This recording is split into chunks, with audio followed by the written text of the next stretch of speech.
We're an hour and a half away from the start of the Morning Joe event, and I'm here with Andy the Sound Man. And we're going to talk to Andy the Sound Man because a lot of people forget that it's the guys in the background who make these events work. You don't have the sound working, you don't have the technical stuff working, the event falls apart. Andy, nice to talk to you.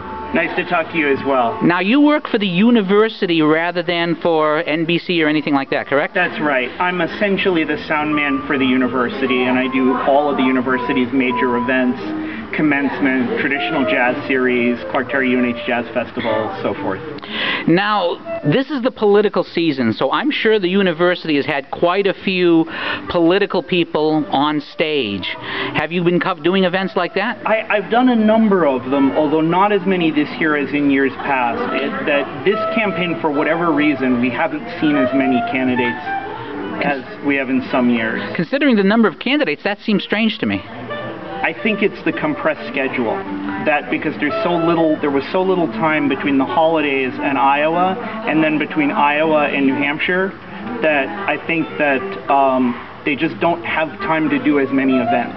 Now, can you tell me about any of the events you have done? Well, Friday night we did Ron Paul in the Granite Stateroom, which is a room that seats about 700, and that was a full house. It was really, I was a little surprised. I covered him at the airplane hangar in Nashville, and it was packed. Yeah, and there was absolute media circus. I mean, I was feeding audio to 15 broadcast outlets. Does it make things difficult when there's so much media looking for your help?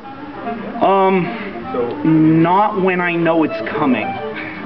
In this case, the campaign told us that they had been getting very significant numbers of media folk coming and looking for audio feeds and so forth. So we're set up with audio distribution and power distribution and so forth. And then it's just a matter of knowing what they're going to need. It's like anything else, that I send them a calibration tone so they can all set their levels before it starts, and then, you know, everybody knows what to expect, and it all works out pretty nicely. Okay, if the two questions to finish up. If there's one misconception about what makes a good sound man to do the sound right, what's the one vital task that a good sound man does? If you, let's say you're a teenager who's learning how to do this type of thing. The biggest thing that I think people get tripped up with is that they think that the equipment's important. That equipment's nice, and having nice equipment is great. But what's really important is understanding the fundamentals of what's happening electronically, what's happening acoustically, and what's happening in the air, being a musician and knowing how to listen so that you know what to try to change.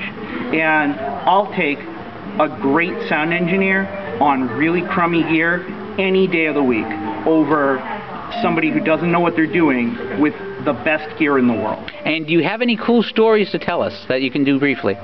Something you want to volunteer. The coolest thing for people who like tech stuff is that I actually have a system, this rack over here to my left. May I come up and... Yeah, sure. All right. So this system here that we're talking about. I don't totally have everything set up tonight because I don't have to be able to move around, but I have a Mac Mini down here, and which was recycled when we took it out of a classroom. I repurposed it, and it becomes your dedicated system. Yeah, it's permanently mounted in this rack, and I actually wrote software that runs on the computer that allows me to use an iPad app through the computer to remote control this digital mixer from anywhere in a venue. That's really cool stuff. Yeah, that's fun. Andy, thank you very much for your time, and good luck tonight. I'm sure the university's happy to have you, and they should be. Well, we have a good time. All right, thank you.